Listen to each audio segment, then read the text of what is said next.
Hello दोस्तों, आप सभी को गुलाब जामुन जैसी मीठी मीठी नमस्कार। और इसी के साथ आप लोगों का स्वागत है मार्केट के पैचअप या ब्रेकअप शो में। अगर हम आज के मार्केट की बात करते हैं तो निफ्टी एक फ्लैट सी ओपनिंग देता है 17,767 की, और वहीं पर ही अपने दिन का लो भी बना लेता है 17,711 का। अब हमारी कल की स्पोर्ट थी 17,700 की, और वहीं से क्या हमें बाउंस देखने को मिलता है। मार्केट का हाई बनता है 17,827 का और क्लोजिंग देता है 17,813 की। एक अच्छी क्लोजिंग हमें देखने को मिली है, क्योंकि मार्केट ने अपने जो इंपॉर्टेंट रेजिस्टेंस है उसके ऊपर जाकर हमें क्लोजिंग दी है। और उसी के साथ साथ ना कल के दिन दो स्टॉक डिस्कस हुए थे, वो भी आज के दिन इमीडिएट चल पड़े हैं। अब मैं ये चीज क्यों बता रहा हूँ, बिकॉज देखो, स्टॉक्स को हमने डिस्कस किया, मार्केट के लेवल्स को डिस्कस किया, हम सही होते हैं। लेकिन काफी बार क्या होता है कि एक तो हमारे अंदर एटीट्यूड की वजह से कि हमें हमारे अंदर गलत चीजें आ जाती है, कि जैसे कि हम ही सब कुछ है, हमने जैसा बोला है वैसा कुछ कर दिया। तो ऐसा कभी भी नहीं आना चाहिए। ये मार्केट की कृपा रही है कि जैसा मार्केट ने हमको दिखाया, हमने उसको सही तरीके से पहचाना और आप लोगों के साथ डिस्कस करने की कोशिश करी है। और यही चीज मैं आप लोगों को जहां पर सिखाने की कोशिश करता हूँ कि क्या चीज है, क्यों वो स्टॉक फोकस में आते हैं, ताकि आप लोग इंडिपेंडेंट हो सको।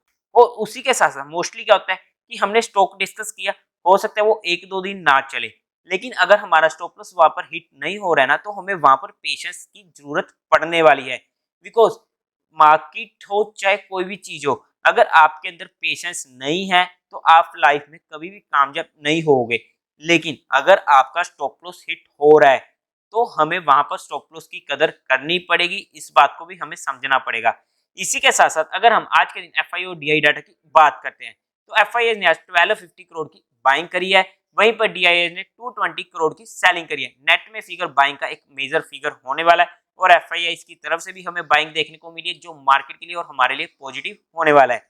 इसी के साथ अगर हम मैनकाइंड फार्मा आईपीओ के फाइनल डिसीजन की बात करते हैं, देखो, टोटली रिव्यू वीडियो में जहां पर हमने आईपीओ का पूरा कच्चा चिट्ठा खोला था, वहां पर आप लोगों के साथ डिटेल में डिस्कस हुआ था। तो अगर वहां पर जो भी मेरा डिसीजन रहा था वो अभी तक चेंज नहीं हुआ है। बीइंग एन डिफेंसिव, मैं इस आईपीओ को ना ही रिटेल कैटेगरी में अप्लाई कर रहा हूँ ना ही एचएनआई कैटेगरी में। अगर मैं एग्रेसिव होकर भी बात करूं, अगर एक दो लोड से अप्लाई करने की सोचने का प्रोग्राम भी करूं, तो एचएनआई में तो फिर भी नहीं कर रहा हूं। लेकिन अगर रिटेल कैटेगरी में कल मुझे एक अच्छा रिस्पॉन्स देखने को मिलता है क्वालिफाइड और एचएनआई की तरफ से, देखो 2-3x तक इट इज ओके, उसे मैं अच्छा रिस्पॉन्स नहीं मानूंगा। लेकिन अगर वहां पर मोर देन 5-10x अगर सब्सक्रिप्शन देखने को मिलता है, तो वहां पर मैं एक दो नाम से आईपीओ में अप्लाई करने की सोचूंगा, वो भी सिर्फ अग्रेसिव होकर, जो मेरा पर्सनल डिसीजन रहने वाला है। हमें ये समझना पड़ेगा कि आईपीओ की लिस्टिंग -10% से +10% के बीच में हो सकती है। इस बात को नजर में रखकर ही हमारे रिस्क फैक्टर को समझकर ही काम करना जरूरी है। आप लोगों का क्या रहने वाला है इसमें डिसीजन, मुझे कमेंट करके जरूर बता दीजिएगा। इसी के साथ साथ अगर आप लोगों को म्यूचुअल फंड में या इंश्योरेंस सेगमेंट में कोई भी हेल्प की जरूरत है, आपको कोई भी क्वेरी होती हो, आपके किसी फंड के रिलेटेड कोई डाउट आ रहा है, या आपको किसी इंश्योरेंस में दिक्कत आ रही हो, या आपको कुछ भी लेना हो, या आपको हमारी फाइनेंशियल एडवाइस चाहिए अपने म्यूचुअल फंड के रिगार्डिंग, या फिर इंश्योरेंस सेगमेंट में किसी भी तरीके की एडवाइजर चाहिए, तो आप हमसे कंटेक्ट कर सकते हो हमारे डिस्क्रिप्शन में दिए गए नंबर से। हमारी टीम आपकी क्वेरी को जल्दी से जल्दी सॉल्व करने की कोशिश करेगी। इसी के साथ साथ आप लोग हमारा टेलीग्राम चैनल ज्वाइन कर सकते हो, टेलीग्राम चैनल का लिंक भी आपको डिस्क्रिप्शन में मिल जाएगा। अब अगर हम स्टॉक्स डिस्कस करते हैं तो सीधा चलते हैं स्क्रीन पर। सबसे पहला स्टॉक होने वाला है एआईए इंजीनियरिंग। अगर इस स्टॉक के अगर हम चार्ट पर चलते हैं ना, इसने जहाँ पर कप का पैटर्न बनाया, फ्लैट बेस में फंसा, ब्रेकआउट देने की कोशिश करी, लेकिन ब्रेकआउट फेल हुआ, फिर से उसी रेंज में वापस आ चुका है। अगर हम टेक्निकल बेसिस पर देखते हैं तो हमें जहाँ पर क्रॉस ओवर देखने को मिला है 20 और 10 का, जो एक नेगेटिव साइन देखने को मिलता है, बिकॉज 20 की मूविंग एवरेज ऊपर आ चुकी है और 10 की नीचे चली गई है। अगर हम स्पोर्ट की बात करते हैं, क्योंकि ये अपनी फाइनल स्पोर्ट पर पहुंच रहा है 26230 से 40 की, जो निकल के आती है, जहां पर एक बार इसमें ट्राई किया जा सकता है। अगर हम बात करते हैं जैसे ये क्रॉस करता है 2781 का लेवल, तो हमें ऊपर की साइड की मूवमेंट देखने को मिल सकती है। अब या तो 2781 के ऊपर जाए, अदरवाइज हमें 2640 के पास मिले, तभी इसमें हमारे नोटिस में आ सकता है एज पर चार्ट्स और टेक्निकल्स। इसी के साथ साथ दूसरा स्टॉक होने वाला है ग्लोबल हेल्थ, यानी कि मेदंता। ये स्टॉक हमने ओपनली डिस्कस किया था जब इसने जहां पर ब्रेकआउट दिया था डबल बॉटम का, और उसके बाद फ्लैट बेस के पैटर्न में फंसा जहां पर भी हमारे नोटिस में आ चुका था, और आज इसने फिर से हमें एक अच्छी मूवमेंट दी है।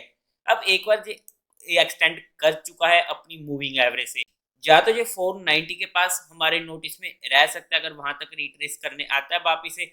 अदरवाइज अगर ये ब्रेकआउट देता है 540 के ऊपर तो हमें इसमें एक अच्छी मूवी देखने को मिल सकती है।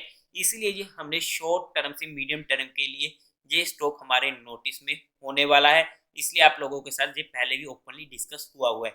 और थर्ड स्टॉक भी आप लोगों के साथ ऑलरेडी डिस्कस हुआ है, बहुत बार डिस्कस किया है इसे, तो हमने इनफैक्ट पुराने लेवल से जहाँ से भी डिस्कस किया है 200 के पास से, जहाँ से हमें एक अच्छी मूवमेंट भी दी है। त्रिवेणी टरबाइन स्टॉक का नाम होने वाला है। आज हमने टेलीग्राम पर डाला था जब इसने दोबारा से ब्रेकआउट दिया कब विद हैंडल का, और वहां से हमें इमीडिएट अच्छी मूवमेंट दे चुका है। एक बार के लिए फिर से ये एक्सटेंड हो चुका है। अब बिना फालतू में हम ऊपर के लेवल्स पर बाय नहीं कर सकते, या तो ये कभी भी अपना ब्रेकआउट रिट्रेस करने आता है तब हमारे नोटिस में रह सकता है। इंपॉर्टेंट स्पोर्ट की बात करते हैं तो वो तो देखो 320 के पास मिलने वाली है, उससे पहले मेजर स्पोर्ट हमें नहीं मिलेगी। हालांकि एक अच्छी स्पोर्ट का एरिया काम करेगा 335 का लेवल, और ब्रेकआउट हमेशा नोटिस में रहेगा अगर ब्रेकआउट रिट्रेस करने आता है 350 के पास।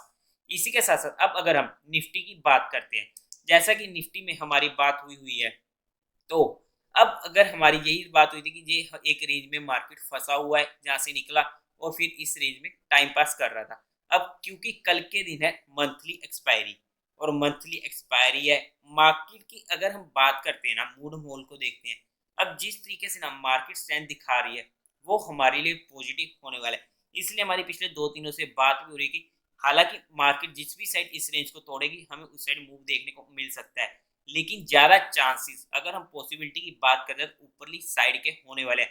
बिकॉज जैसा कि मेंबर्स ओनली वीडियो में बात होती है, मंडे के पहले 3-4 घंटे हमें आइडिया दे देंगे कि मार्केट को किस डायरेक्शन में जाना है, तो वहां से हमें आइडिया लग चुका था। अब वहां से मार्केट खींच के ले गया ऊपर की साइड, और आज इसकी जो क्लोजिंग आई है वो हमें एक अच्छी क्लोजिंग देखने को मिली है। अगर हम बात करते हैं कि मार्केट में 80,000 तक के लेवल खुलेंगे, जैसे ही मार्केट में इंट्राडे बेसिस पर अगर ये लेवल क्रॉस होता है अप्रोक्स 17,850 का, जो हमारे लिए इमीडिएट रेजिस्टेंस का काम करने वाला है कल के लिए, अगर इसके ऊपर मार्केट सस्टेन करती है और तो हमें एक अच्छी मूवमेंट ऊपर की साइड देखने को मिल सकती है।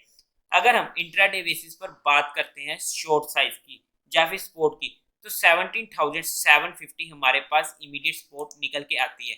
और वो क्यों निकल के आ रही है तो मैं आपको उसका रीजन भी बता देता हूँ ताकि आप लोगों को भी कुछ लर्निंग हो। तो ये मैंने 15 मिनट का कैंडल स्टिक चार्ट खोल रहा हूँ मैं, एक सेकंड वर्किंग हो रहा है, sorry for the delay, I think net issue हो रहा है ना, वेट अ मिनट, बस खुल गया।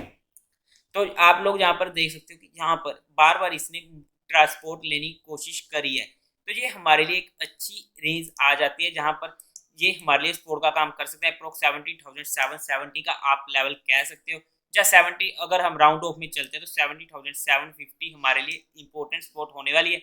अगर इसके नीचे जाता है तो हमें एक फॉल भी देखने को मिल सकता है, लेकिन बेस्ट यही होता है जैसा कि हमारी स्ट्रैटेजी में बात होती है कि मंथली एक्सपायरी हो चाहे वीकली एक्सपायरी हो, हम उस दिन काम नहीं करते हैं ऑप्शन बाइंग में। बिकॉज अगर हम नए ट्रेडर्स हैं या फिर हमारे पास एक्सपीरियंस की कमी है, हमारे हमारे पेशेंस इमोशंस पर कंट्रोल नहीं है, हम स्टॉप लॉस वगैरह नहीं ले सकते हैं, टाइम पर प्रॉफिट बुकिंग नहीं कर सकते हैं, तो हमें स्पेशली मंथली एक्सपायरी या वीकली एक्सपायरी के दिन काम नहीं करना चाहिए। अगर फिर भी चलो हमारी इच्छा में काम करना है तो हम वहां पर नेक्स्ट एक्सपायरी में काम करते हैं, ना कि कल की एक्सपायरी में। अगर बाय चांस कभी भी कोल्ड सेलर्स या पुट सेलर्स ट्रैप होते हैं तो हमें वहां पर अगर एक अच्छी मूवमेंट देखने को मिलती हुई तो वहां पर मैं आप लोगों को टेलीग्राम चैनल पर अपडेट कर दूंगा, उसकी आप फिक्र मत कीजिएगा। टेलीग्राम चैनल का लिंक आपको डिस्क्रिप्शन में मिल जाएगा, जहां से आप ज्वाइन कर सकते हो, या फिर direct market love affair search करके वहां से भी ज्वाइन कर सकते हो। तो आई होप कि आप लोगों को यहाँ पर सभी चीजें समझ में आ चुकी होंगी, कैसे हम स्टॉक्स को स्टडी करने की कोशिश करते हैं। ये देखो मैं आप लोगों को इसलिए एक्सप्लेन करने की कोशिश करता हूँ क्या चीज मुझे दिख रही है, ताकि आप वो लोग खुद भी उन चीजों को समझ सको। वरना मुझे क्या है, मैं तो बता दूंगा ये स्टॉक इतने के ऊपर नोटिस में आ रहा है, बात खत्म हुई। लेकिन वो मेरा मोटो नहीं है। मेरा मोटो है ताकि आप लोग भी सोचो कि ये चीज क्यों है और हमें इसमें कब क्या करना चाहिए और कैसे करना चाहिए। अगर जब वो चीजें आप लोग सीख जाओगे ना, तब बिलीव मी आप लोग खुद से किसी भी स्टॉक में चुटकी बजाते काम करना शुरू कर दोगे बिना किसी दिक्कत के। वही मैं चाहता हूं कि आप लोग भी फाइनेंशियली अपने आप को इंडिपेंडेंट करने की कोशिश करें। इसी के साथ साथ आप लोगों के साथ जितनी भी चीजें डिस्कस हुई हैं वो सिर्फ एजुकेशन, लर्निंग और केस स्टडी पर्सपेक्टिव ही रहने वाली है। इसे किसी भी तरीके की कोई इन्वेस्टमेंट एडवाइस या टिप के तरीके से ना लिया जाए।